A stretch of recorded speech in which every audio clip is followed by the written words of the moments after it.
Hey everybody, welcome to the Geek Generation. I'm your host, Rob Logan, joined in the studio today by Paul O. Insert creative response here. We knew that was coming eventually, right? Some sort of filler response.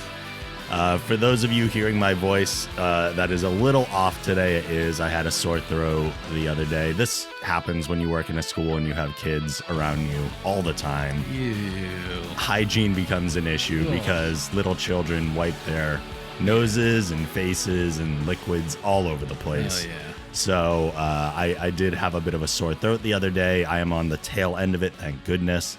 So we are going to make it through. If anything, I just sound sexier now. Yes. Yeah. This isn't the first time it's happened on the show, and it certainly won't be the last. Also, I feel like I do owe a bit of an apology to the audience. This is our first show in like a month. And I did say recently, I think I scared people maybe, that we were just going to disappear for good. I had said that we weren't going to freak out if we missed a week. I didn't plan on missing like 3 or 4 weeks. Yeah. That was certainly not the intent, and I really hope it's not going to happen again. We honestly just ran into a problem of co-hosts not being available. Yeah. I don't think you guys necessarily wanted to hear me rant by myself. I've done that for a couple episodes, and I don't really enjoy doing that, and I don't think they're as much fun to listen to anyway. Well, I think it's the beginning of the new year, so everybody's kind of busy back to work. It is. Your work situation's very busy. Yeah. Volpe's expanding the gym right now. Right. People are busy with a lot of stuff, so we will get more to you coming out as soon as possible, and we're at least here this week, so let's focus on that to start with. Yep. Yeah, we have a ton of news to catch up on because it's been so long that we've talked to you, so let's jump right into that. Star Wars Episode 8, which is being directed by Rian Johnson, was planned on for release on May 26th, 2017, will instead arrive nearly 7 months later on December 15th, 2017. I am not overly surprised by that decision. I don't think it's a matter of production being necessarily delayed for any reason. I think, and wisely, it's because Star Wars wants to own the Christmas season. Yeah. I think the Christmas season is just generally not a really big time for movies anyway. You get a lot of like filler holiday fluff pieces. Yep. You don't get a lot of just like concrete, like great storytelling. And I mean, if you put it out in the summer, of course, you're going to be competing with a lot of blockbuster movies. I think from a money standpoint, it makes a lot more sense for them to put the movie out in Christmas. And of course, you know, everybody's going to want an excuse to go to the movies for Christmas. Yeah. What better excuse than Star Wars? I think they saw a whole lot of like success from absolutely, from episode 7. So it's like, well, why not put it out during Christmas? Yeah, I know my family has the tradition of going to the movie theater on Christmas Day. That started within the last few years or so. It's one that I really enjoy. And if I could go to a Star Wars at least every other year, that would be awesome. Yeah. I'd be thrilled with that. And like you said, they definitely want to own the season. And I think they're definitely going to do that in the Christmas period. Yeah, and if that's not going to drive merchandising on top of everything, like if your movie owns the Christmas season, which is what everyone's buying the toys for anyway, that makes even more sense. So wise business plan by Disney right there. Absolutely. This is big news. After 6 series at the helm, Doctor Who showrunner Stephen Moffat has officially announced that he will step down as the series' lead writer and executive producer following one last series beginning in the spring of 2017. 2016 will be a year without new Doctor Who episodes, except for a Christmas special in December. Replacing Moffat will be Chris Chibnall, best known for Broadchurch, whose first episodes will air in 2018. The bummer here, while I do think it's kind of Stephen Moffat's time to hang it up, and people feel like he's beating a dead horse a little bit, kind of rehashing the same things. A lot of Moffat type stuff. You don't watch Doctor Who regularly, right? Not really, but I mean, I hear about it every now and again. One of Moffat's kind of signature things is that he'll create this outlandish scenario and wrap it all up within the last 5 minutes, be like, oh, we fixed it with time travel and stuff. So it's getting to be a bit much of that. I think it is time for someone else to come in. So I think this is smart. The big bummer is that means we're getting the Christmas special this year. That's it. No normal Doctor Who in 2016. Right. I mean, when I heard that Stephen Moffat was leaving this show, to me, just because I guess maybe because I'm not a Whovian. Yeah. I think is the word. Yeah, right? yeah, absolutely. Because I'm not a Whovian. I mean, I even not being a fan of Doctor Who, I heard about Doctor Who so much just being in like the sort of geek nerd news universe. Yeah. That like when I heard that he was leaving and the show was kind of going on hiatus, like it felt like they were addressing making like maybe like an ultra saturation of Doctor Who in like the geek and nerdosphere, you know? Right. It's like there's too much of it. Like people are maybe getting fatigued, like not so excited about it anymore. So let's take some time off. But I mean, yeah, I didn't know anything too much about this story. So I mean, we also still though have that spin-off series Class that we've talked about that I think is set to debut this year. Right. So there will be some new stuff in the Who-niverse, but not necessarily the actual show. Right, the core content. Right, which is still kind of a bummer. And what do you do with the Christmas special when you've taken a year off? Like there wasn't necessarily like a huge cliffhanger at the end of this year's Christmas special, but usually big stuff happens. So it's, I don't know, a year without anything that's a big gap. I mean, people are gonna come back for Doctor Who. That's not the problem, but I don't know. Well, could they do like a standalone story? Like I know they do that a lot with anime. Like they'll have like they'll have a season of whatever, a fairy tale. Or Oh, whatever. sure. Absolutely. And then, like they'll have the special or the movie or something, and it will be completely divorced from the like ongoing storyline. A lot of the time the Christmas special is. Oh, okay. Yeah, so they could totally do that.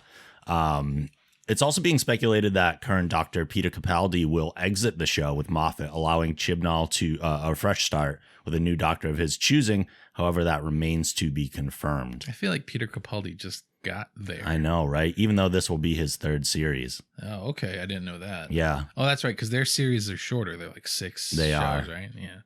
Well, I mean, I don't know. I mean, it might be better for the new director, to work with somebody who hasn't worked with Stephen Moffat. Sure. I mean, It allows him to create his own total vision right. instead of kind of relying on what Moffat created before him. And then, yeah, it's not uncommon for Doctor Who to do this either, Right. like to completely change gears. And isn't like that kind of like the theme of the show? Like you have a doctor who reincarnates. Exactly. Yeah. It's supposed to change tonally and everything. I'm a little bummed just because if that is the case, it's fine. We'll get used to whoever the new doctor is, but I'm just starting to really get used to Capaldi.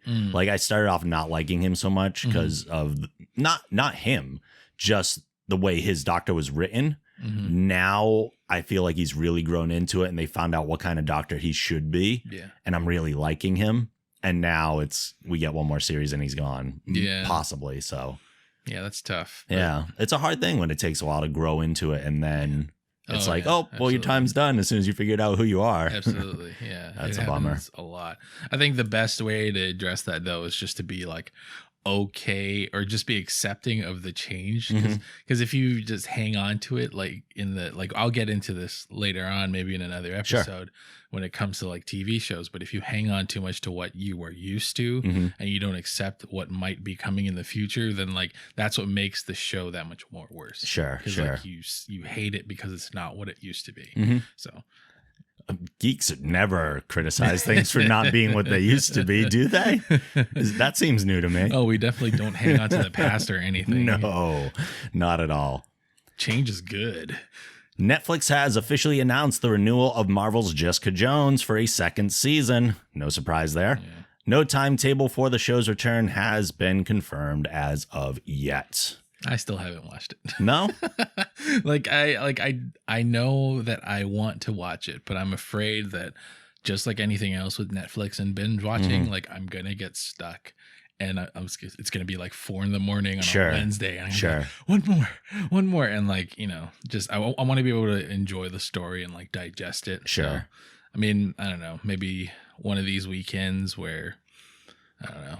Like I'm kidless or something, like I'll binge watch it for however long it takes. Well, the nice part is that it's only 13 episodes. So there is an end in sight. It's not like you have 5 seasons ahead of you. I'm also still like not fully caught up on Daredevil. So I'm going to want to be like, maybe I should watch that too. And then there's other stuff on Netflix that I haven't like. Netflix has definitely been like neglected. Like I'm paying for nothing right now. Yeah. Like, I just haven't. Oh, they love that. Yeah. Like, it's like the the media form of a gym membership. Like, Sure, absolutely. like I'm paying for it, but I haven't gone to it in so long. But yeah, I'll have to get around to it, definitely. Despite writer-producer Simon Kinberg expressing a desire to make more movies with the cast, 20th Century Fox has pulled the Fantastic Four sequel from their release calendar. The film was scheduled to debut in theaters on June 2nd, 2017. Loosely based on Marvel's Ultimate Fantastic Four comic series, the film was mired in controversy from the start, including a controversial tweet from director Josh Trank sent the day the film opened, lamenting the quality of the final cut. And I think that change from what he intended versus what happened is evident. You can see the changes. They're obvious. And we'll talk about it in more depth as I do a review, because I finally saw Fantastic Four and I will talk about it in detail. But it sucks.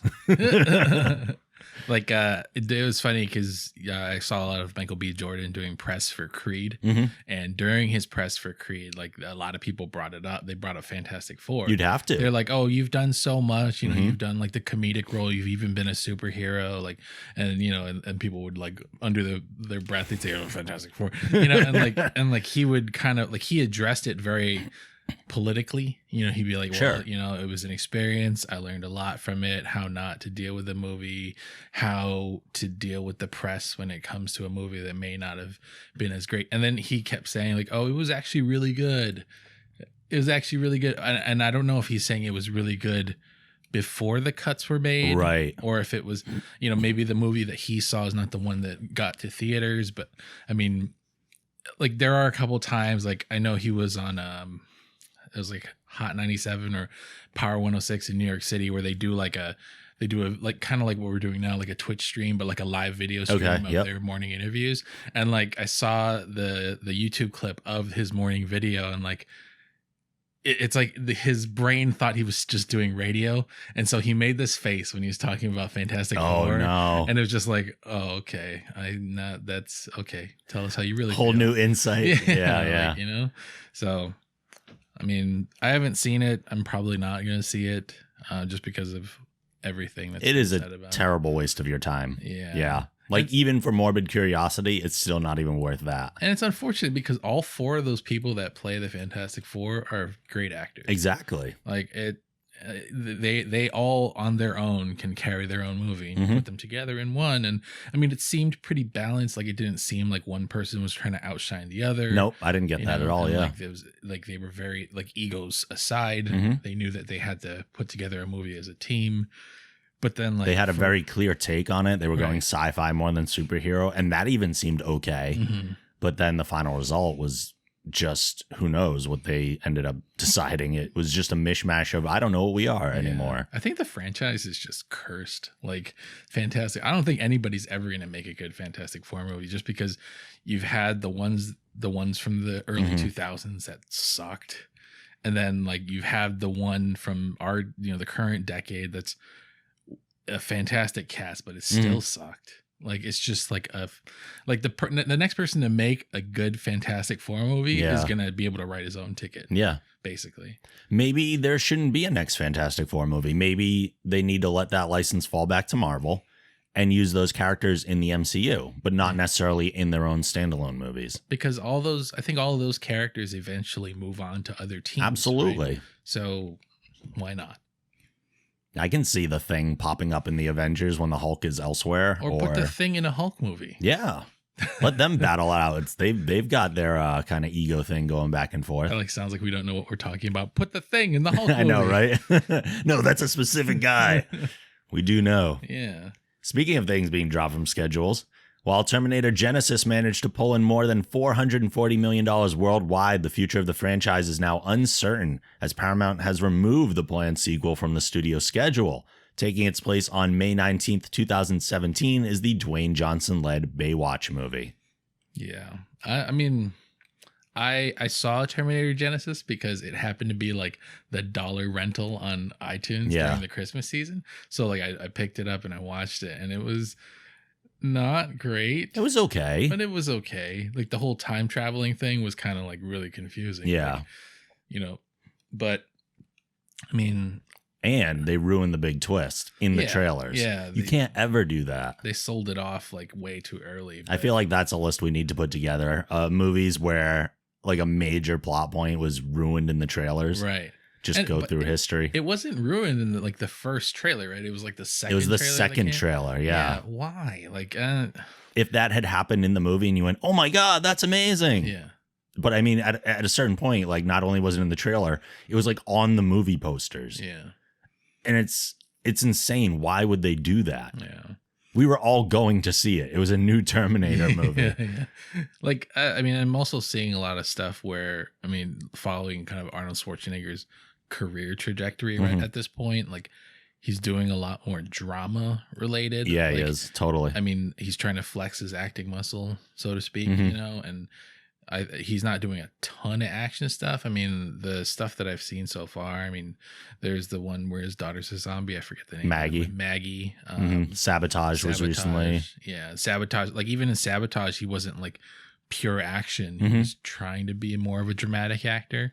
And I think he just finished shooting some other drama related movie out in Europe or something. I don't know. Well, I mean, he's getting older. He can't do the action stuff like he used to. Drama makes sense at this point. Yeah. And I think he can be pretty good at it, you know, I mean, give it a chance. But I think it's good that he's maybe putting Terminator to bed. Yeah. You know, like it's kind of like how Sylvester Stallone kind of got burnt by the last Rocky and, you know, maybe wasn't ready to put together another movie just for the sake of his By Rocky career. Balboa? Yeah, Rocky Balboa. See, I really enjoyed that movie. See, I didn't think it was bad either. Yeah. But like because of his nomination because he won the Golden Globe for supporting actor, and you know he's rumored to be, you know, the front runner for the supporting actor in the Oscar category. He's doing a lot of press related to like his role in Creed and also the Rocky franchise because that's like his baby. Right, absolutely. And he's repeatedly said like I wasn't satisfied with Rocky Balboa. I thought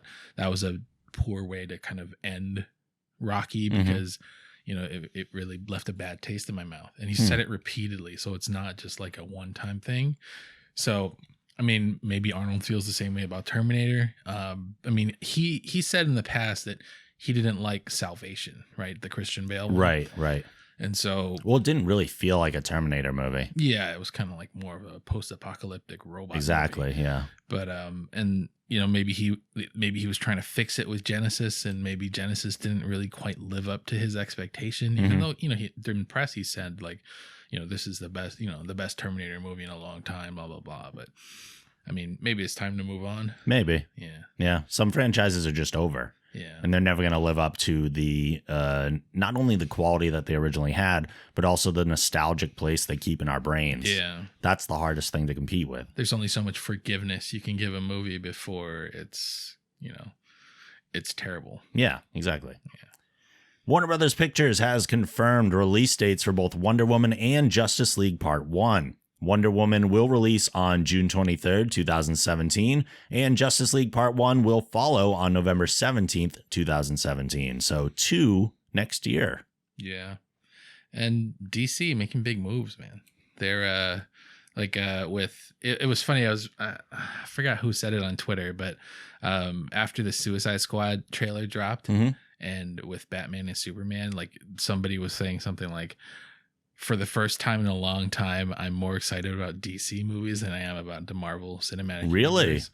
And it was, I think it was just a retweet from somebody by somebody who was more famous. Sure. But, I mean, it kind of makes more sense. Like after I saw the Suicide Squad trailer, I'm like, I'm way more excited to see this than like Civil War, because Civil War is just like, okay, yes, the same characters that we've seen for like the last like 5 years. Is it just the excitement for the unknown at this point? It's sort of the excitement for the unknown, but also because like these are all villains, you know? That's like, true. And they're strong villains, and we get to see like a new take on the Joker, and I'm in on like the Joker hype train with Jared really Leto. Yeah, because like he's psychotic, like he looks crazy in the trailer. I'm still in, and I've always been in performance wise. I think Jared Leto's a fantastic actor, and I think he would make an amazing Joker, but the aesthetic is still just bothering me. It's just such a weird choice. I mean, he in the Suicide Squad trailer, he seems to be a little bit more like Joker-ish. Like he's wearing a suit Mhm. and he's not he's not wearing that thing from the press. It's like that weird metallic alligator purple jacket thing with like the sweatpants. Like he wasn't wearing that. And like there's that one shot in the trailer where he's like surrounded by knives and guns. And that was kind of cool because it's very Joker, you know. But I mean, yeah, I kind of agreed with that tweet. Like, you know, seeing what the DC cinematic universe is bringing to the table this year, I'm actually more excited to see those movies. How much do you think that excitement hinges on whether or not Batman v Superman is good? I think maybe it's like 25% of it. I'm more excited about Suicide Squad. Okay. Because a lot of those people in that trailer are good actors, and I think the story is going to be great. So cool. I'm looking forward to it too. So it's being reported that CBS's Supergirl is currently looking to cast a 13-year-old actor to portray Kal-El in a recurring role later this season that would feature the character in flashback sequences establishing the bond between him and Kara. This would seem to conflict with what Kara has said in the series already, that when her ship landed on Earth, Superman was already an adult and active as his heroic persona. So we're already retconning stuff. Yeah, like from the pilot. Yeah, that didn't make any sense to me when I read this because, yeah, like exactly like what you just said. Like when she lands on Earth, Superman is already Superman. Right. So does she remember Superman as a teenager when she was a baby? Was there some sort of like how does this work? Well, she's older than he is. Right, but then there was something about like the age. Oh, right. How they aged in like the... Well, she wouldn't remember him because she was out in space that whole time, like dormant. So they both left Krypton when she was like 13 or something, or 12 or 13, and he was a baby. He came to Earth. She was floating out in space. He grew up. She's staying the same age. He's Superman. She lands on Earth. So they don't even occupy the same planet at any point before she crashes on Earth. What's going on? Exactly. And it's not like we're saying, oh, this is the way the comics was. Like they're allowed to take license in the TV show, but they've stated this in the TV show. Yeah. That's why it's so confusing. And I don't it doesn't make any sense. No, it doesn't. I don't know. I think they're starting to write themselves in a corner by doing all this. Superman's in the universe. We've seen him, quote unquote, through like backlit silhouette and all the tricks of hiding his face and things like that. He's shown up a few times, but I don't think he ever should have shown up. I think that causes an immense problem. Yeah. And I think they're trying to fix it somehow. Yeah. But I don't know. I'm still in the camp of leave Superman out of it. Either cast someone to play Superman and have him show up here and there, or just straight up leave him out of it. And this is her story. It's kind of like if in like any of the Netflix episodes, like you'd have like Thor show up on Jessica Jones or something like from a outside of the storyline context, it doesn't make any sense because you'd have to pay Chris Hemsworth to show up, and then but then like from a storytelling standpoint, like how do you work in those?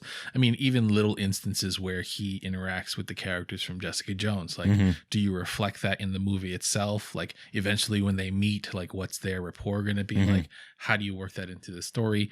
Like with it's even there's an additional layer of confusion with Supergirl because I think that Supergirl on CBS doesn't exist in the same universe as like the current DC movie universe, right? No, nothing on DC television exists with the DC TV verse. They're totally separate. So you're like divorcing the idea of those two universes being separate, but then also having within one of the universes like a microcosm universe that is a different storyline altogether. Yeah. And then you pile on top of that, I just read that not Grant Gustin. There's going to be a crossover. Yeah, there's going to be a Flash crossover. Like how do you like that the level of insanity in terms of like making the story make sense just seems like it's way too complicated for CBS. Well, one of the biggest problems, I think, the fact that they're doing the thing of like having the silhouettes of Superman and everything, I think that is causing a further problem with the movies versus the TV shows and having them separate universes.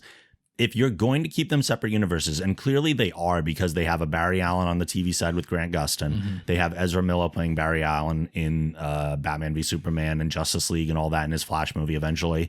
So they've made a clear line in the sand to divide the two. But by leaving a Superman that doesn't have a face, it's almost like leaving the door open for Henry Cavill to show up, which then breaches that line. Yeah. So if they just straight up cast a Superman in Supergirl, it keeps that line solid. Yeah. So let's do that. Let's have there be a Superman that can exist in that universe. Let's have there be a Batman that can exist in that universe.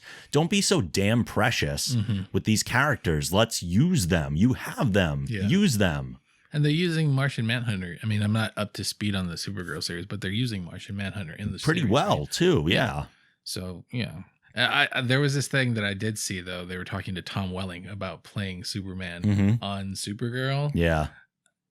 But then, I don't know, like maybe you want somebody fresh-faced and not... I get it. As much as I would love to finally see Welling in the suit, and I think that's what people really want, as much as I would love to finally see that, I get the whole new person thing. Yeah. And I would probably be more receptive of that. Yeah. Yeah. I don't know. I mean, they had a good thing going, but then now with this new sort of twist, I wonder how they're going to handle it. I wonder if they're going to work Flash into it somehow. Like, does Flash run so fast he turns back time somehow? Like, if they do that, like, I'm done. Yeah. I think because they're already doing the multiverse on Flash.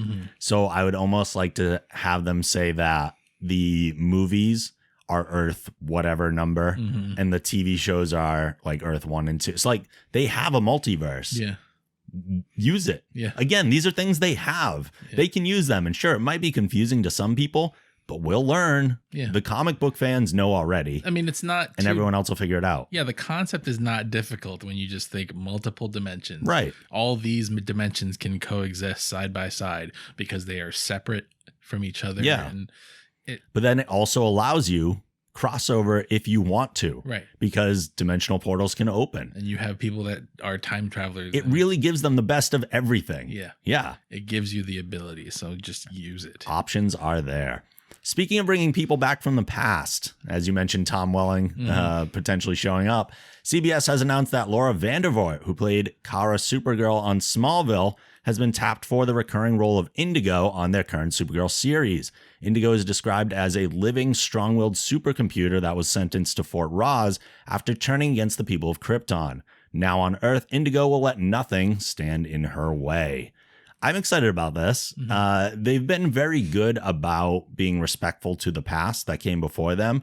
I mean, Kara's parents are played by Dean Cain, who was Clark Kent's Superman on Lois and Clark, and Helen Slater, who is Supergirl in the Supergirl movie. And now bringing in Laura will now kind of show respect to another person from that lore. That was something I actually talked to her about at San Diego Comic-Con as well, too. I asked her about if Supergirl opened the door up, would you be open to coming in for whatever? And she was like, oh yeah, absolutely. Like she loves the fact that she was Supergirl, understands how much it built her career at that point, and is totally willing to jump back in, obviously, because here she comes. Yeah. I mean, I thought she was great as Supergirl, so I'm excited to see her in a different role. Yeah. I'm not entirely familiar with Indigo, but nor am I. I mean, I think, we'll learn soon enough. Yeah. Warner Brothers Pictures has set Amber Heard as the female lead in James Wan's upcoming Aquaman movie. She will, of course, be playing Mera, Aquaman's love interest and eventual Queen of Atlantis. Mera will make her on-screen debut in Zack Snyder's Justice League Part 1 before her appearance in Aquaman. That's interesting. So is that one more person we have to deal with, or is that just cameo? Like Aquaman's leaving. We're going to know nothing about Aquaman, really. He's going to just show up with Mera and then before his whole story in Aquaman. I wonder if, like, remember there was a DC animated movie with, it wasn't starring Aquaman, it was a Justice League movie. But Throne of Atlantis. Was it Throne of Atlantis where they, like, Aquaman was on dry ground? Or he was on dry land and he didn't know anything about his past, but he knew that he was special. And then wasn't it Mera that came in and got him? And it said, was. You have to fulfill your destiny. Maybe something like that, like where she. You think that's going to happen in the Justice League movie? Because that's a big That's a big deal to do in that. Unless, are you thinking maybe the Justice League movie will be that story? Maybe. I mean, there is. I mean, this is the Justice League sort of origin story, right? Sort of, right. Because that's the kind of the flow of time that we're working with. So, I mean, maybe the Justice League movie is so jam packed with people at this point. Yeah. Like, I wouldn't be surprised if like Amber Heard shows up and is like, goes to Jason Momoa and says, "Hey, you got to come with me to become Aquaman." And they go in the water, and then stories happen. Then they pop. I wouldn't back be out. surprised at this point when so many people would just see her swim by. That's what they mean by shows up. Shows right? up, Or yeah. she's just like, or maybe Aquaman's just already sitting on the throne, and she's just there, right? and like that's it. That's all we. And then we hear her name or something. Like, there's so much going on. I don't know. I know it's going to be interesting.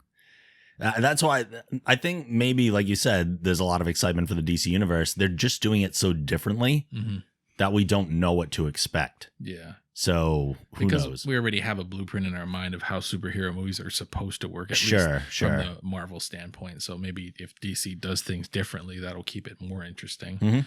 But please don't just like jam an entire movie full of so many people we can't keep track. Which is what I'm afraid of with so many, including Batman v Superman. I'm afraid of that with Batman v Superman. Infinity War is going to be fucking insane. Yeah, but at that point, we should know all the characters. They might introduce like one new one, like the Vision in Age of Ultron.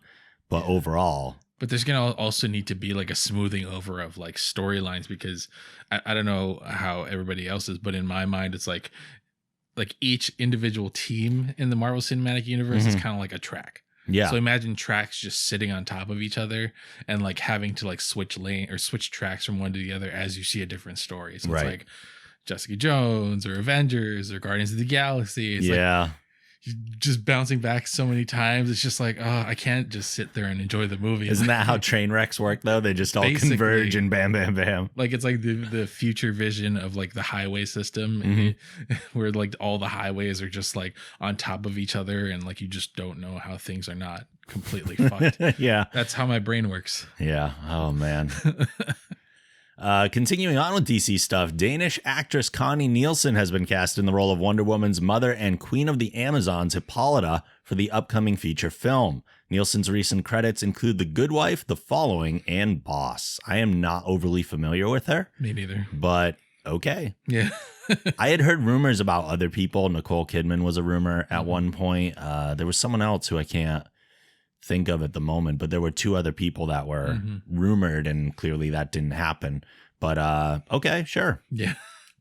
Why Thumbs not? up. Yeah, we're in. Okay. In September 2014, we reported that a live-action Teen Titans series was in the works at TNT, tentatively called Titans.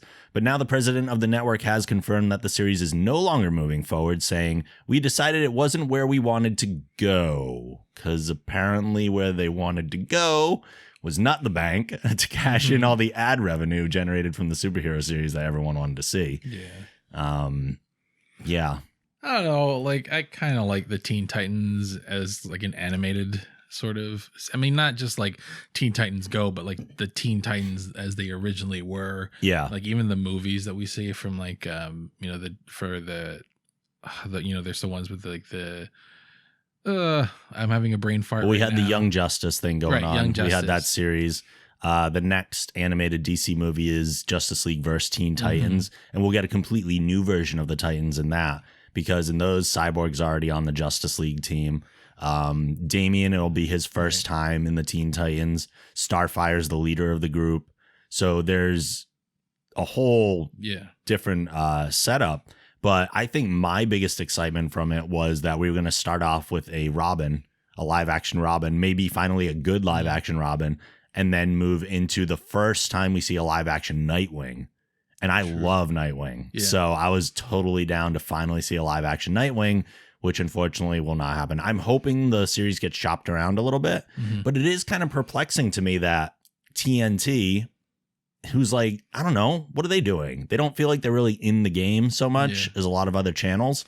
So if superheroes are the thing right now, why would you not want to get on that train? Well, I mean, if I'm recalling this correctly, TNT is a largely like I mean, they have a lot of procedural shows Mhm. like cop dramas and medical. I don't know if they have a medical drama, but do have a lot of cop and crime dramas. But then they also have, their sports division, which is sort of, I mean, I would say it's kind of floundering at this point. They have they're carrying basketball, but they don't have any of the other sports. I think maybe they show baseball on TBS, which I think is part of TNT or Turner. But they don't have anything that's even remotely close to a superhero sort of show. I don't even know if they have sci-fi anymore. I'm struggling to think. So you think it just doesn't kind of fit what the rest of the channel has? Or maybe they were just afraid that they didn't know what they were doing. And right. They were maybe we shouldn't do it because it's too different from them to be I don't know if this is any good because we don't do anything like this. Yeah. It's you have from 8 to 9 cop show, 9 to 10 cop show, 10 to 11 superhero show. Is that the viewership? Because I mean, you ask, I watched some of the shows on TNT. Mm-hmm. I watched Major Crimes, for example, because I happen to like that show as a holdover from the show that it came from. Fuck, I forgot the name. All the brain farts today. Yeah, you have been overworked. But I watched some TNT, but I struggled to name more than 3 shows on that channel. Sure. So I'm thinking maybe a superhero show does not fit their demographic, which might be 50 and up. Right. Right. I mean, do you watch TNT? Do you know anybody that watches TNT? Not no, really. Right? Not really. The only TNT that I know some people watch is basketball. Mm-hmm. But that's just because they carry some local games that the bigger networks don't carry. So I don't know what they're doing really. They must be totally okay with their own demographic then, instead of trying to expand to younger viewers or just different viewers. So, or maybe they're scared of losing the ones that they have by putting something different on. Maybe. I don't know. I do hope we see it resurface elsewhere, though. Yeah. Granted, I know nothing about what it was going to be. All we had was a vague idea of who was supposed to be on the team. Yeah. Aside from that, we really had nothing, but we'll see. Jeffrey Dean Morgan has joined the cast of The Walking Dead in the role of the villain Negan. I assume I'm saying that right. It's Negan. Negan, okay. Yeah. Known for his penchant for violence and a baseball bat covered in barbed wire named Lucille, Morgan will make his debut in the series in the season 6 finale before becoming a series regular in season 7. And that is for people in the comic book universe. That is the comedian from Watchmen. Yeah. And he's a wonderful actor. Yeah, he's so charismatic. It's kind of weird. Yeah. But you feel like he could talk to you and you'd just be yeah, sure, I'll jump off a bridge. Yeah. But they already mentioned him at the end of the mid-season finale. Okay. So spoilers if you haven't watched it yet, but it's been out for a while now. But they oh my God, I'm having another one. What's going on? One of the characters from The Walking Dead runs into a whole big group of guys. Okay. And they are intimidated into handing their things over. And then at one point, the name Negan comes up. So I think for a lot of people who have been watching or who've been reading The Walking Dead comic books, this is a big moment because Negan is kind of a big bad. Okay. On par with the governor. But I would say Negan is more popular as a villain than the governor was. Okay. So I'm excited to see it because I just want to see Jeffrey Dean Morgan on TV again. Yeah, right. Because he's great. Creed director Ryan Coogler has now officially taken the director's chair on Marvel Studios' upcoming Black Panther, which is scheduled for release on February 16th, 2018. While this is exciting news for fans of the MCU, this may also take Coogler away from directing Creed 2, which is tentatively scheduled to land in theaters in November of 2017. So on the one hand, I'm kind of bummed because he did a fantastic job on Creed. It was definitely one of my favorite movies of last year. And unfortunately, he will be definitely unable to return for that. And I'm probably looking forward to Creed 2 more than I am Black Panther. But at the same time, to get these newer directors, Marvel's so good about doing this, finding those new directors and bringing them in to helm these big pictures. I mean, that's what happened with Iron Man. And I think it's what they're doing with the Star Wars franchise too. I mean, we have Rian Johnson behind episode 8. Right. So we're seeing that more and more. So it's a smart move on their part, but let's see what happens to Creed 2, whose hands that falls into. And, to be perfectly honest, I was so satisfied with the way Creed ended that I'm also like, I'm kind of okay with there not being a Creed 2. I am, even though it was clearly a new franchise starter. Like, Creed was so good by itself. Like, if they do a great job with a new director, great. I am in. But if they fuck up with it and they like, it kind of just falls flat, we can just pretend it didn't happen. I'm okay with that too. Sure. I'll focus on Black Panther a little bit more. Yeah, like Creed was great, so let's just keep that in our hearts. Let that be my memory. Exactly. Right? After voicing the character in 6 seasons on CW Seed, which for people that don't know, because it is kind of a very little thing, CW Seed is the online component of the CW network. But after voicing the character in 6 episodes on CW Seed, let me try this one. Megalyn Echikunwoke? Hey. Echikunwake? Thumbs up. Okay. Will transition from the animated world of Vixen to the live action world of Arrow, reprising the role of her superpowered character in the 15th episode of season 4. Have we ever seen this happen? A voice become a live action character? No. Not to my knowledge. It may have happened before, but at least nothing this prominent. None of the major characters that we've heard voice characters from like DC or Marvel animated stuff have crossed over into like the live action realm. That's cool. Yeah, it's really cool. And Vixen's kind of like a cool character from what I read on her Wikipedia. Vixen's a great character. Yeah. She showed up in Justice League Unlimited here and there, so that's my familiarity with her, at least. I mean, basically she's just like, she's kind of like Rogue. She can like absorb, or she can take on the powers of other. She takes on the powers of animals, right? And it's through a magical pendant that she wears. And Arrow seems to be getting, while Flash is definitely more superpower, Arrow is definitely leaning into the mystical realm. They had John Constantine on, and they've dealt with the Lazarus Pit, so they definitely have that more supernatural, mystical thing going on. So I think Vixen fits into that world very well. Yeah. And I'm hoping to see like the visual part of her, because there's usually like some sort of like spirit almost flowing out of the pendant. It looks really cool, and I want to see that effect. Like, that's awesome. Like eyes change or something. Yeah. Or like grows claws or goes full on Thriller. It'd be so badass. Yeah. In response to a third-party unofficial application being sold online that streams PlayStation 4 gaming to PC, Sony's Shuhei Yoshida has confirmed on Twitter that the company is working on an official remote play application for PC and Mac. A release date for that application has yet to be announced. I'm pretty sure Xbox One and Windows already do this as a part of the whole integration system. I think there's something with Windows 10 where you can play your Xbox One games remotely, something to that effect. But it's nice to hear PlayStation is getting in on the game, and I'm hoping that that makes it easier for people that stream to have that be a part of their stream, although it might be too much to think it's going to go over your network and then over your network to your viewers. Right. That might be too much bandwidth, but I'm still excited for that possibility. Are you talking about like active participation from viewers?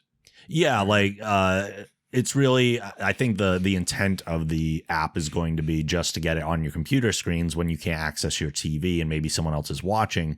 But if I could then broadcast that gameplay from my computer and have my like overlay that I use when I am streaming, that would be great. But that's like two bandwidth things going on now at the same time instead of like hard wires. So that might be causing too much trouble. It's terrible that I now know. Like I sort of kind of knew that you could play your Xbox One on your computer through Windows 10. It's terrible that I like know that for sure now. Because, like now I'm going to be looking for a way to do that. And less work will be getting done. WB Games Montreal, the developer of Batman Arkham Origins, is working on 2 more DC Comics-based properties. A number of job listings were found on the company's official website calling for a number of open positions regarding the development of 2 AAA projects focused on expanding the DC Comics universe in the interactive space. Rumors began to circulate this summer that the developer had been working on a Superman game, but nothing official. Official? Oh man, I'm struggling a little today. But nothing official has been announced.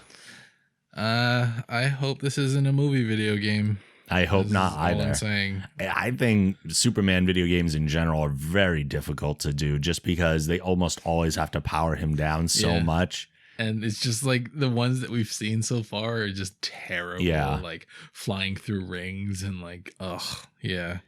I just hope it's not like video games tied in with movies are just notoriously bad. Mm-hmm. I just hope that this is not a movie video game.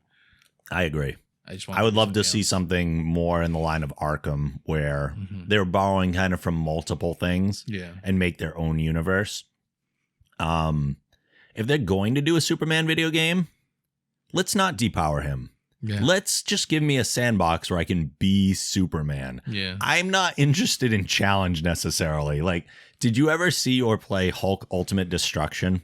I saw it. What a wonderful game. Yeah. Like, it wasn't about the fact that it was hard, because it wasn't. Yeah. You were the Hulk. And yeah, you took some damage, but man, you just fuck up everything. Like, that was the whole point of the game. And granted, Superman is, well, I mean, if it's Man of Steel Superman, he's fucking up everything too. Right. But if it's just Superman and you're not looking for collateral damage and you just want to punch things in the face and be Superman, I'm totally cool with that. Why not give us that option? Yeah. They've never done it, so why not? Like, Superman doesn't really represent a character that would fit well in like sort of like an MMO or like an RPG universe. No, but I mean, you could build a game conceivably where, you know, it's sort of like an open world situation.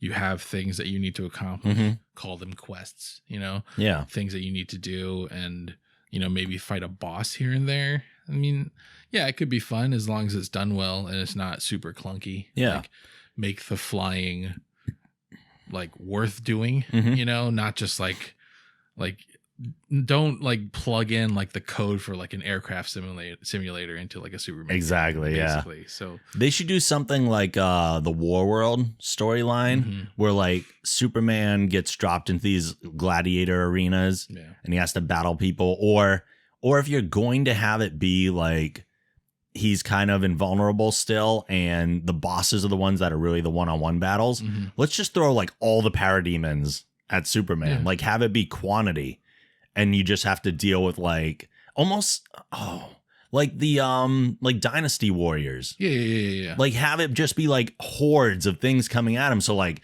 you freeze breath these people, which you push into these others, and then kind of do like a wide berth heat vision thing over here, and maybe like a sonic clap. Like, you're building up your combo meter so that it's like fucking 500. Make it the Tony Hawk of like superhero games. Yeah. It's all about how good at it you are instead of like the normal challenges of an action game like that. And then it's also borrowing from the Arkham thing, which they're already familiar with. So I think there's potential there. It's a hard thing to crack, but we're doing it already, so why can't they? That's just two of us. Like, we got it down. We should submit our resumes. Exactly. Now the inevitable alien block of news, because there's been so much about that recently. As we recently reported, 20th Century Fox's plans for Neil Blomkamp's proposed big screen foray into their Alien universe were in a holding pattern pending the release of Ridley Scott's prequel Alien Covenant. Now Michael Biehn, who famously portrayed Colonial Marine Dwayne Hicks in the 1986 classic Aliens, has spilled the beans about the sequel, Bean Spilled the Beans, which could potentially see his and Sigourney Weaver's long-awaited return, as well as another character from the franchise. And just to reiterate, this is the planned Neil Blomkamp sequel, not the ones that Ridley Scott is working on. Said Biehn, quote, "They're planning on bringing me and Newt back, and at this point, Newt will be around 27 years old. I know that every actress in Hollywood is going to want to play this one. It's really a passing of the torch between Sigourney and this younger actress who would play Newt." Child actress Carrie Henn originally played Rebecca Newt Jordan, the sole survivor of the colony of LV-426. Henn retired from acting after playing the role, going on to a career as a teacher, and the character was unceremoniously killed off in David Fincher's Alien 3. Fans who disliked seeing the beloved character offed before she and her surrogate family of Ripley and Hicks could have more adventures will be pleased to note that the events of 1992's Alien 3 and 1997's Alien Resurrection will be ignored in Blomkamp's untitled Alien sequel. I've heard some people say yay. I've heard some people say you can't just pretend movies didn't exist. I'm not a huge Alien franchise fan. I've seen 1 and 2. I've not seen 3 and 4, but how do you feel about something like this? I'm okay with them ignoring like 3 and 4 because 3 was kind of just like I didn't like 3, especially coming off of 2, because 2 was just so like action packed and like, yeah, fighting aliens. Fuck yeah. Which is the one I preferred. Yeah. Like that was so much better than like, you know, like the whole, I don't know, like the whole prison idea of an alien. Like I didn't like it. Like something about the color palette too from Alien 3 just totally turned me off. Everything was orange or brown. Like I was just like, oh God, I hate this fucking movie. And like Alien Resurrection was just kind of like they tried to port some of the things that they liked about previous Alien movies and put them into like this just hodgepodge of just not great movie. And I mean, it was a little disturbing too when they brought in like the whole idea of like, she has a female reproductive system now. Like, it was just kind of gross, you know, at that point. And like, I'm okay with them forgetting about those movies. I don't necessarily have that big of a connection to Newt. To me, she was just kind of like this peripheral character that had to be saved. And I didn't have a whole lot invested in her necessarily. Sure. So I'm not really too keen on them bringing her back, but I guess people have a tie to her. So, and this seems like the good, like they even said in the article, it's the passing of the torch. Yeah. So we're looking at a way to continue the franchise, even though Sigourney Weaver's getting a little too old to keep playing Ripley over and over again for the next 2 decades. Yeah. But this way they can continue it on for people who love it and have someone new in the helm. Yeah. Are they going to bring Bill Paxton back? That'd be awesome. Well, we can only hope. Game over, man. More Alien news. Catherine Waterston has been cast in Ridley Scott's upcoming Alien Covenant in the lead role of Daniels. Waterston previously appeared in Steve Jobs and will co-star in the upcoming Fantastic Beasts and Where to Find Them. Not too familiar with her. Nor am I, but yeah. That's happening. Yeah, that's happening. And I didn't see Prometheus, but I read something recently that who was it in the lead? Rooney Mara? No. Naomi Rapace? No, Naomi Rapace. She will not be returning. Yeah, she's not coming. Nor back. her character. And people are like, well, then what the hell are we doing? Yeah, it doesn't make any sense. Like they said, I think Covenant is supposed to feature Fassbender, right? And his android role as the android. Maybe something happens on the ship between where they were and where they're going, or where he is now. I don't know. Like the continuity of it is problematic, but I mean, I'm guessing they're going to explain it somehow, and they could probably just almost do a throwaway, say like ship crashed, like android survived, human like she did, but human did not. You know, yeah. Like, even though he's just ahead, how the fuck is he going to survive? Like that kind of thing. Sure. Well, more Covenant stuff. Following the announcement of Alien Covenant, Ridley Scott has said that even more Alien prequels are on the way, with Prometheus being the first, Covenant the second, and 2 more to follow that will link up to 1979's Alien. Said Scott, it's a very complex story. It's an evolution of what I first did with Prometheus. Prometheus was born out of my frustration that on Alien in 1979, I only did 1 as I don't normally do sequels. I was amazed that in the 3 that followed that no one asked the question, why the alien, who made it, and why? Very basic questions, so I came up with the notion of Prometheus, which starts to indicate who might have made it and where it came from. Scott then went on to explain that the films will continue to evolve from Prometheus onward, answering questions like, why was this space jockey there, and why did he have an alien inside him? Yeah. But who the hell's asking that question? I don't know. Like, he's asking it for us. Yeah. I don't think we give a shit. Yeah. I really don't. I didn't think of those questions when I first saw Alien. No. I mean, even like now, I wasn't really thinking. Like, I just accepted it. Like, it was a thing that existed. They're going to give us 3 movies to answer a question we don't care about. Yeah. And they're going to prolong Neil Blomkamp's movie. Right. Like, I feel like you could do so much more going forward, not going backwards. Like, going backwards kind of limits you in like how you tell your story. And I mean, yeah, you could just expand the universe horizontally, and that would somehow, make your movie maybe more content rich. Yeah. But like you only have so far that you can go before the actual story happens. Mm-hmm. If you go ahead and you just say, well, this is what's happening later on, I mean, you have literally like an entire galaxy to explore. Right. I mean, there's the tie-ins with like the Predator franchise, not necessarily AVP or any of those movies, but like the aliens and the Predators, they do interact on some level. Mm-hmm. I mean, there's the Weyland-Yutani Foundation that, there's like there were stories in like the Dark Horse comics where like they colonized planets and the aliens got loose, and it was about like the Weyland-Yutani Corporation like trying to like handle the situation, but also extract aliens for military use or something like. Sure. They have so many storylines to work with. Why go backwards?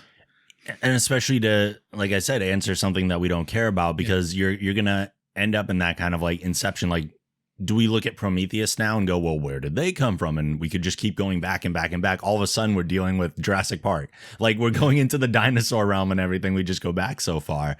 And it's also the question of like, if you feel everything needs an explanation, you're entering that midichlorian territory that Star Wars went into. And like some things you just say, the space jockey was here and he had an alien inside of him. Yeah. It doesn't matter how he got there because it's not important to the story we're telling. Right. This is the world we built. You're living in it. We're moving forward. Mm-hmm. That's it. Yep. If he wants to do these, and again, I don't really care about the Alien franchise that much. He can do whatever he wants. I love Neil Blomkamp though. So I will watch all the things he makes. And if he's making an Alien movie, I will go watch it. If they want to treat this like Star Wars, have him do his prequels, Ridley Scott. Granted, they're not going to happen every year. Movies don't happen like that. If they're going to be good, at least. This is not Sharknado. Mm-hmm. So if they had like every other year, Ridley Scott's prequels are coming out, Blomkamp can wedge his in the middle of one of those. You have one storyline going on over here and you have one going over here. They're in two different time frames on other ends of this kind of centerpiece.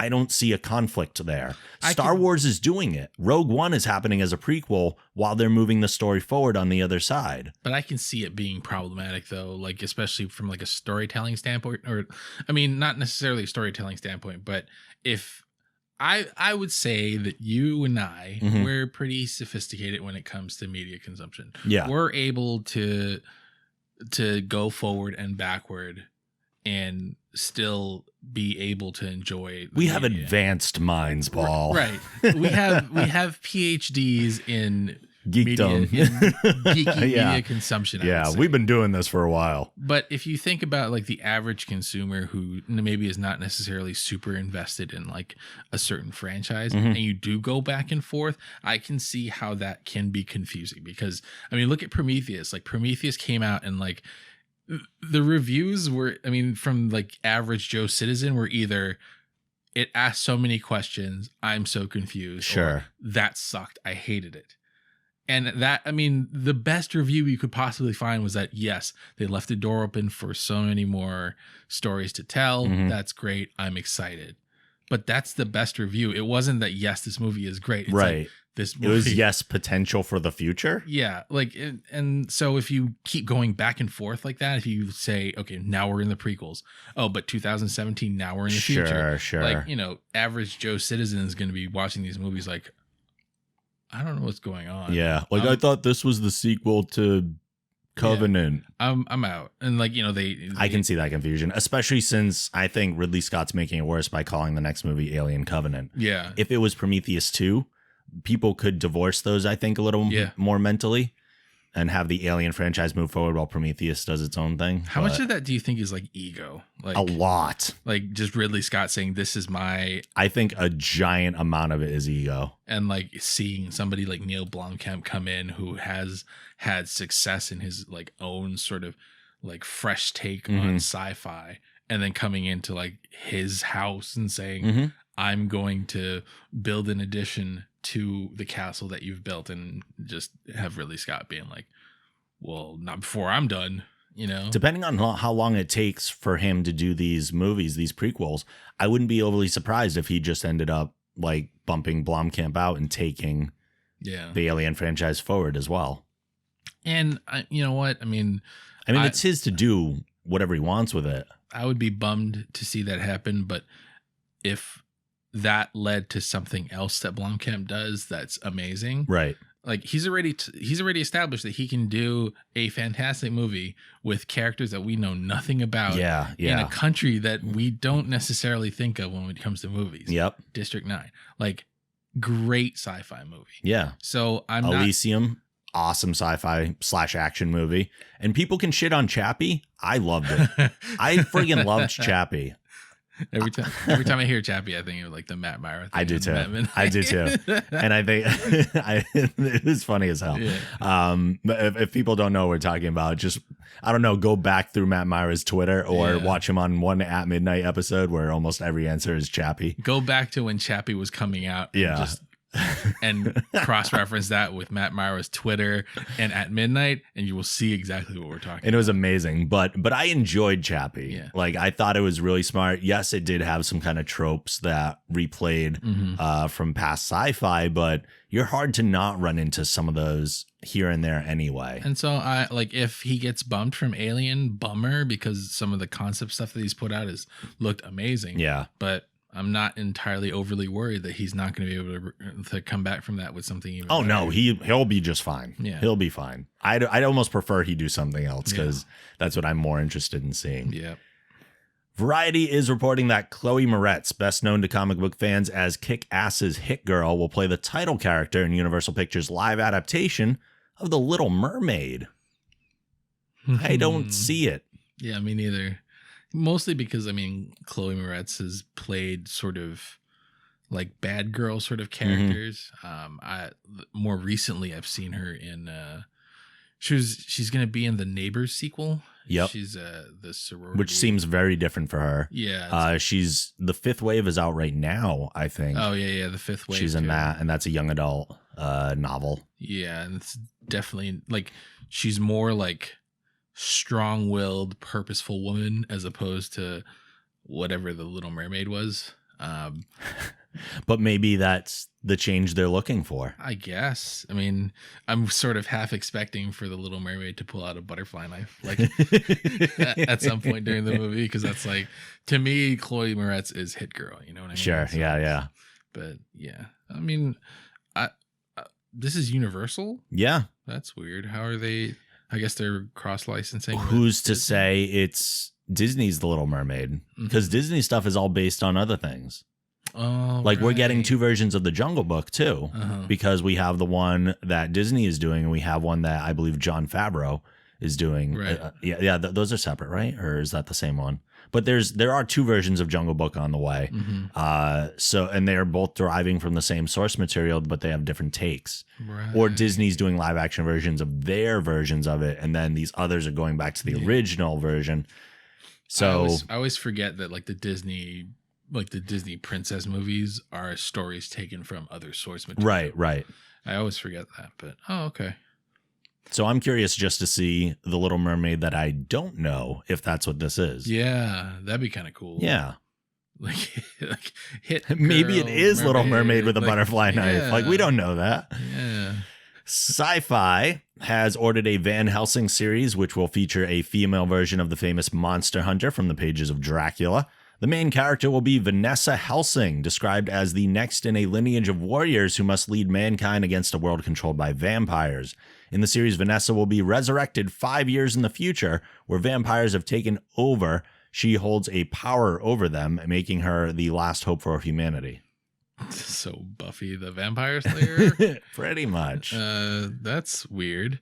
I guess like it works. I mean, Sci-Fi is pretty successful with some of their current content. Yeah. So, I mean, I guess they could do it. Their creative department is definitely not sweating the details when they say we need a female lead for a Van Helsing series. Let's call her Vanessa. Right. Helsing. Like, that's definitely not a stretch, but it just seems like there's so much out there that's exactly like this. Right. So it's almost what's the point? Like Buffy, like this sounds kind of like Underworld a little bit, minus the werewolves. Like I just got the Underworld movies on Blu-ray, the whole 4-movie collection from my brother for my birthday. Oh, yeah. Those are good movies. I like them. But it's just, there's so much like this. Like, why do it? I wonder, I mean, is it going to be like current day? I don't know. I would assume so. Yeah, but I don't know. That's weird. Because then, I mean, I can see how it might fit in if it's like in a, if it's back in the day. Like if it's like literally like vampires rule the world, but the world is like these small like Romanian villages or something. Sure, like, then that's something a little different. That's kind of like Van Helsing sort of like, that's where we know Van Helsing operates. Right, not necessarily like in the future. When they do that, when they take like somebody who was like a hero in the past and they bring them to the future, like it just kind of like it loses its personality. Like for example, like The Last Witch Hunter, that Vin Diesel movie. Did you see it? I did. I didn't see it, but I saw it. I mean, it's weird. I don't like how they do that. Like they take somebody who was successful in one period and they bring them to the future through some trope, immortality, time travel, resurrection, whatever. Sure. Because then it kind of, you lose the personality of who that person used to be. Right. Like, and then you just kind of dress them in like Banana Republic clothes and a black cloak. And it's like, okay, now he's just like, yeah. There are times when it works. It's not all the time. Like, I don't know if you remember that cartoon. I think it was called Phantom 2040. Like the Phantom is a helm that gets passed. They had the Billy Zane movie of the Phantom. Oh, yeah. That was a little bit more in the past, but the Phantom helm gets like moved from time to time to a different person. So there was a series that was very much in the Aeon Flux style of animation, and it was Phantom 2040. So it was in the year 2040. It was all futuristic, and I think that worked even better than the original one. And I think the original version of the Phantom was an older version, but I mean, it works if you're changing, like with the Phantom, it changes the character. Like I think Batman Beyond worked because it wasn't Bruce Wayne. Yeah. It was a new person that we learned about. It had some of the qualities of Batman, a lot of them actually, but it had enough change and enough of a character for us to learn about to kind of open that door. So in that vein, maybe something like Vanessa Helsing works because she's not Van Helsing. They're not saying this is Van Helsing in the future. We don't even know if it's the future. But I just, when I read this, like, I just thought like this is 17-year-old Vanessa Helsing. Right. She's just a senior in high school and doesn't know much about the world of vampires. But one day she's thrust into the world of vampires. And it's just like, oh my God. This is like a fucking WB show from the 90s. Sure. Please stop. That's what it sounded like to me too. Yeah. I hope that I'm wrong. I mean, I'm probably not going to watch this anyway. Yeah. Let's be honest. But I hope I'm wrong either way. Watch it be fucking amazing. I know. A year from now, we're like, dude, did you see freaking Vanessa Helsing? Oh my God, it's so good. We were sitting on it a year ago, but it's fucking amazing now. Speaking of stuff, though, that we know wasn't that good, I don't know if you watched it, but Heroes Reborn. Since debuting in September, the NBC revival series Heroes Reborn has struggled both critically and ratings-wise, so it comes as little surprise that there are no plans to continue the show. NBC chairman Bob Greenblatt said, "That was always the plan, unless Tim woke up one day and said, 'Oh, I have another chapter to tell. But I think we're coming to the end of the world. Maybe stay tuned.'" And from Bob Greenblatt, this sounds like executive speak because he's reducing the damage of how bad the series was received because it ended on a cliffhanger. Oh, it did. They wanted more. It said like end of chapter or whatever they always do in Heroes, but there was more story there. There were several characters' storylines were not wrapped up. They were ready to do more from a story perspective. And now he's like, oh yeah, it was always the plan. Well, if that was the plan, it would have ended a lot more definitively than it did. So they can say that all they want, but you know that they were hoping this would be an ongoing franchise. It's not necessarily that it was bad. It wasn't as good as Heroes, I didn't think. But the biggest problem I had, and I feel no problem yelling a spoiler out here, is it made me hate one of my favorite characters from Heroes. And it gave them like, did you watch Heroes in the initial run at all? Yeah, I saw the original. Yeah. Okay, and Heroes Reborn, you didn't see any? I saw like one episode. Okay, well, Matt Parkman shows up again. Oh, okay. Greg Grunberg's awesome teleconnect. He was like the heart of Heroes. Yeah. He was like the heart and soul character. He was the bridge, right? Yeah. I remember that. Yeah. He's a bad guy now. Oh. For no good reason. Really? Like Yeah. there's no story behind it? Like, Not a good reason. Like they say that his wife and his daughter or son or what kid or whatever have since left him since we last saw him. He's trying to pick up the pieces and for some reason joins the enemies because of the promise of a better future, and he thinks he's going to win back his family. But it's really not like you don't get behind that motivation for the horrible things he's doing. Oh, okay. It just doesn't work. Yeah. It's too much. Like he had no seed of evil in him whatsoever. Yeah. He was. So to push him in this direction might have been shocking for some people. And I was just like, I hate this. Wasn't he a cop? Yeah. Yeah. Weird. I was like, I hate what they've done to one of my favorite characters from the initial series. Yeah. And it's making me hard to accept everything else. I liked a lot of what they did with some other ones, and even some of the new characters were cool. Mm-hmm. But overall, Just not feeling it. Yeah, that's a weird way to motivate somebody to like the quote unquote like the dark side. Right. Like, I mean, maybe if his wife and kid died and they were killed by a hero or something. Right. Not necessarily. He's just trying to win back his family that might not even want him back. Like sort of like the logical, the way that at least in modern storytelling goes.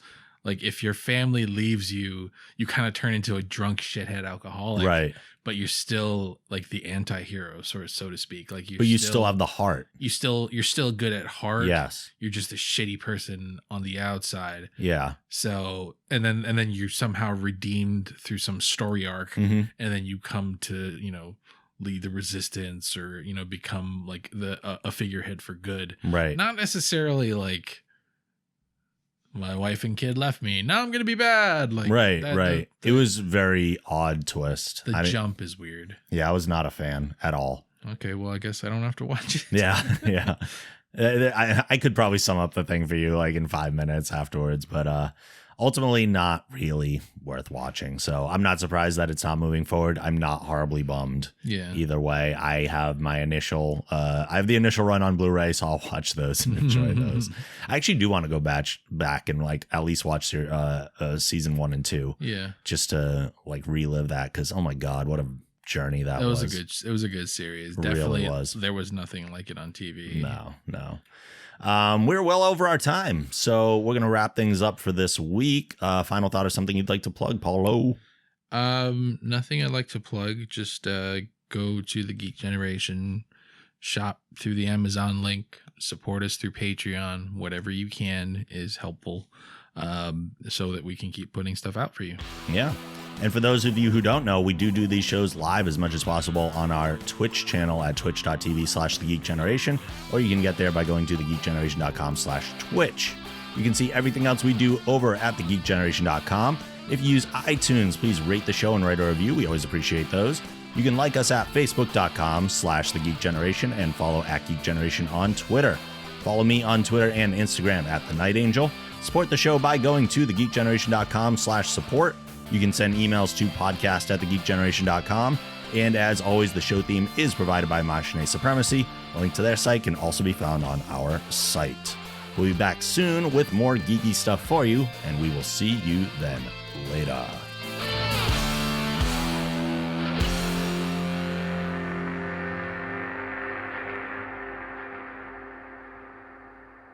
Make it so.